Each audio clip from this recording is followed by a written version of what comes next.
وہ جب کبھی حضور کی محفل سجاتے تو ان کا ہاتھ اس طرح اٹھا ہوا رہتا تھا. کوئی کہتا کہ سلطان باہو جب تک محفل چلتی ہے، جس وقت تک محفل چلتی ہے، آپ کی آنکھوں میں نمی اور ہاتھ کیوں اٹھے ہوئے رہتے ہیں؟ سلطان باہو کہتے ہیں میرے نبی نے فرمایا ہے، میرے نبی نے فرمایا ہے، صحابہ نے کہا ہے کہ جہاں پر حضور کا ذکر ہوتا ہے وہاں حضور خود تشریف لاتے ہیں، اور جہاں حضور تشریف لائے وہاں پر میں دعا نہ مانگوں تو پھر آپ کیا مانگوں؟ ایک بات میں آپ سے کہتا ہوں کہ ایک صحابی ہے حضرت عاصم رضی اللہ تبارک و تعالیٰ، غور سے سنیے گا اس چیز سے. حضرت عاصم رضی اللہ تبارک و تعالیٰ نے، ایک صحابی ہے، سرکار کی بارگاہ میں آتے ہیں. سرکار نے ان سے پوچھا عاصم، وہ سرکار سے ظاہراً عمر میں بہت بڑے تھے، تقریباً 25-30 سال بڑے تھے. پوچھا حضور نے عاصم بتاؤ کہ میری آمد سے پہلے، میرے دنیا میں آنے سے پہلے دنیا کا حال کیا تھا، زمانہ کا دستور کیا تھا، مکے کے ماحول کیا تھے، مکے کے حالات کیا تھے، مکے میں لوگ زندگی کس طریقے سے گزارتے تھے. جس طرح اتنا حضور کو فرمانا تھا کہ حضرت عاصم رضی اللہ تبارک و تعالیٰ نظاروں قطار رونے لگے، بے تحاشا رونے لگے، اتنا رونے لگے کہ وہ بے ہوش ہو گئے. صحابہ نے پانی چھڑکا، پھر ان کو ہوش میں لایا. پھر حضور نے پوچھا عاصم بتاؤ کہ میرے آنے سے پہلے دنیا کا ماحول کیا تھا، میرے آنے سے پہلے مکہ کا ماحول کیا تھا. حضرت عاصم کہتے ہیں یا رسول اللہ میری 7 بیٹی تھی. کتنی بیٹی؟ 7 بیٹی تھی، اور میں نے اپنی 6 بیٹی کو ایک ایک کر کے دفن کیا. آج بھی مکہ میں وہ گراؤنڈ، وہ میدان موجود ہے جہاں پر صحابہ اپنی بیٹیوں کو دفن کیا کرتے تھے.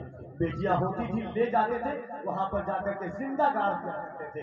حضرت عاصم کہتے ہیں یا رسول اللہ میری ایک بیٹی ہوئی، میں نے اپنی پہلی بیٹی کو دفن کیا.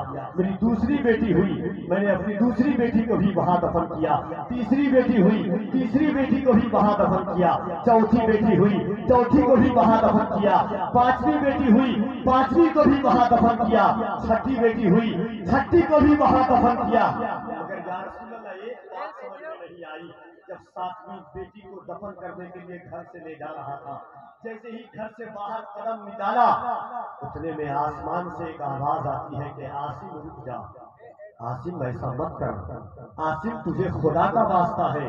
زمین کانپ رہی تھی، بادل گرج رہا تھا. یا رسول اللہ ایسا لگتا تھا کہ آسمان ٹوٹ کر کے عاصم کے سر پر گر جائے گا، مگر مجھ پر شیطان سوار تھا. میں آگے بڑھتا گیا، آگے بڑھتا گیا، تھوڑی دور اور آگے بڑھا. پھر زمین سے آواز آنے لگی عاصم ایسا مت کر. ایسا لگتا تھا کہ زمین مجھے نگل جائے گی، زمین پھٹ جائے گی، میں اس کے اندر دفن ہو جاؤں گا.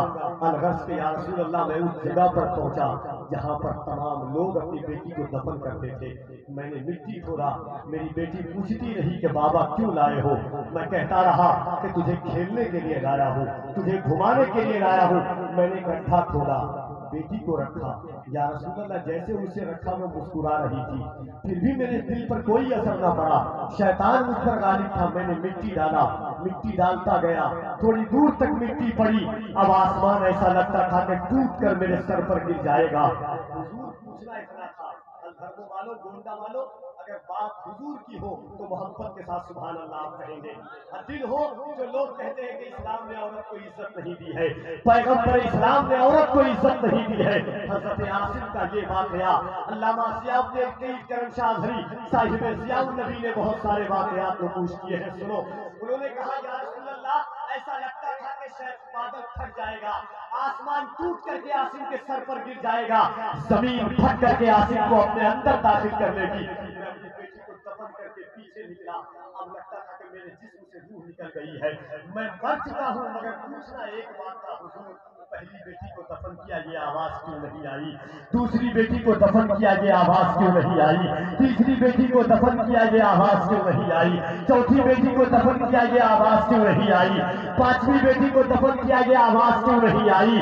7ویں بیٹی کو جب دفن کرنے کے لیے نکلا تو یہ آواز کیوں آئی؟ رونے لگتے ہیں، اللہ کے پیغمبر کی آنکھ میں آنسو آ جاتے ہیں. میرے حضور فرماتے ہیں عاصم تو نے پہلی بیٹی کو دفن کیا، میں مکے میں نہیں آیا تھا. دوسری، تیسری، چوتھی، پانچویں، چھٹی بیٹی کو دفن کیا، میں مکے میں نہیں آیا تھا. مگر جب تو 7ویں بیٹی کو دفن کرنے کے لیے گھر سے چلا، اس وقت 4 دن پہلے میں اپنی ماں آمنہ کی گود میں آ چکا تھا. اور اللہ کو یہ